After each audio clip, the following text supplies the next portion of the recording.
25 car models, all are electric or plug-in hybrids, will hit the U.S. market this year. Major corporations have announced large purchases to replace their fleet of cars. Jonathan Lash is president of the World Resources Institute. The institute had just released its annual forecast of environmental events for 2011. There also are interesting questions about the degree of environmental benefit from shifting to electric vehicles. If you drive an electric vehicle in an area most of whose electricity comes from coal, you get about a 25% reduction in CO2 emissions. Lash released his annual forecast during a recent meeting in Washington. Transportation, he says, will be a major topic. Congestion in megacities has become an issue of great concern. Colombia and Brazil are already transporting millions of people with rapid bus systems, avoiding major investment and traffic jams. Bus rapid transit is cheap, it can be implemented fast, and we're going to see it expanding rapidly because developing country megacities just need to do something immediately. For travel between cities, Lash says China has been investing heavily in high-speed trains more than any other country. At the moment, he says, China has more high-speed rail tracks than the rest of the world combined.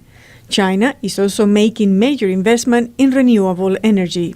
One cannot look at what China is doing without being enormously impressed with the scale of their ambition in terms of environmental change and the level of commitment. Lash said politically the U.S. is lagging behind the rest of the world. Last year, Congress failed to approve climate change legislation. As a result, he says, progress in clean energy in the U.S. will slow.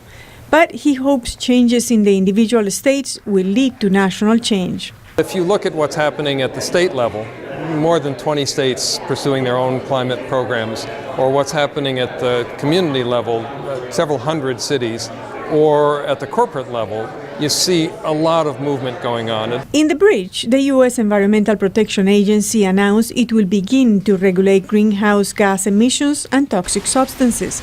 The regulations are already facing opposition from industry representatives and some politicians. Lash says another phenomenon to watch is food prices. They are pushed up not only by greater demand for energy and population growth. This tendency is exacerbated by the kinds of climate events that we're seeing all over the world. So floods, droughts, storms disrupt agricultural supplies. Christopher Delgado at the World Bank in Washington says weather events like those in Russia last year are affecting grain production. We're a little better off this time than we were in 2008 because there's more grain in store, but that will only last for so long. Experts say unless the world pays attention to the impact of climate change on agriculture, the situation for poor countries is likely to get worse.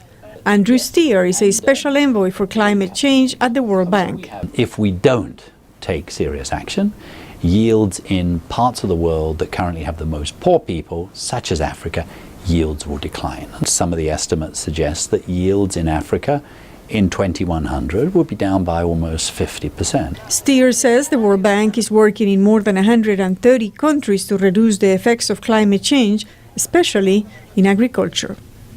This is Zulima Palacio, VOA News.